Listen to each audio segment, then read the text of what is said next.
মঠাৰিটো বনাই দিব লাগে।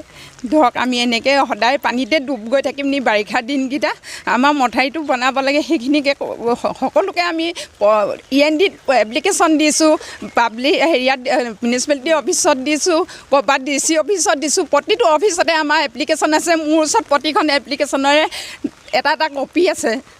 আমাৰ সকলো দেউতাহঁত আছে, তেওঁলোকে লিখি মেলি গোটেইখিনিয়ে চহী কৰি প্ৰত্যেকটো অফিচতে দিয়া আছে।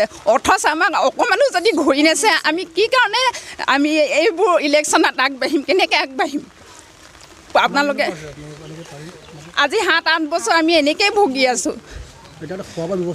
খোৱা বোৱাৰ ব্যৱস্থা আমাৰ ওচৰৰ ৰাইজে পইচা তুলি আমাক প্ৰতিদিনে পানী, তাৰপৰা সেই খানা তেনেকৈ যোগাৰ কৰিছে। আমি তেনেকৈ খাইছোঁ, দুপৰীয়া সাঁজ তাত খাওঁ।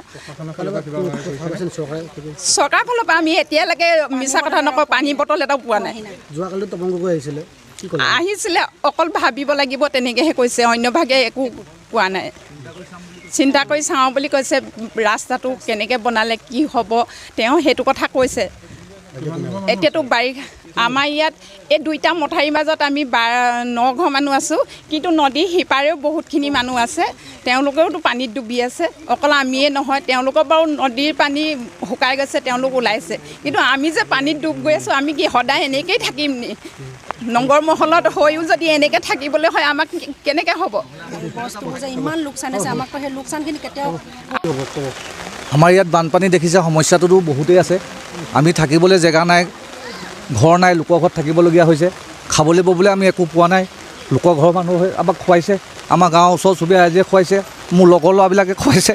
আমি ক'ত থাকিম, ক'লৈ যাম? কোনো মানুহে নকয় আমাক। সেইদিনাখন তপন গগৈ আহিলে কি ক'লে? একো নক'লে, মনে মনে চাই গুচি গ'ল। তেহেঁতক মাত্ৰ ভোট লাগে, ভোটৰ কাৰণে আহিছে। 18 চনত পানী হৈছিলে, তেতিয়া ঢেৰ কোনোবা আহিলে, এতিয়াও আহিছে। তেহেঁতক মুঠতে অকল ভোট লাগে, ভোটৰ সময়ত আমাক এইবিলাক হেৰি কৰিবলৈ আহিছে। আমি ইয়াত 9 ঘৰ মানুহ আছোঁ, দুটা মঠাৰিৰ মাজত, আৰু সিফালেও মানুহ আছে। তেহেঁতৰ পানী হ'ল, পানী ওলাই গুচি গ'ল। আমাৰ দুটা মঠাৰিৰ মাজত যাবলৈ একো ব্যৱস্থা নাই, পুলৰ সুবিধা নাই, গোটেই পুলবোৰ ব্লক হৈ গ'ল। সেইকাৰণে আমি এনেকৈ থাকিবলগীয়া হৈছে।